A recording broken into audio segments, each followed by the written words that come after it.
The People's National Party is a movement that was started in 1938 to look after the interests of the masses of the people coming out of colonialism, before that coming out of slavery, to build a new Jamaica where everybody is somebody and everybody has rights and nobody is any less than anybody else.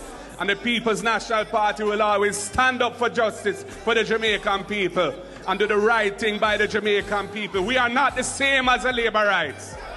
The Labour rights are for themselves and their cronies and the class of people who they look after, because that class look after them.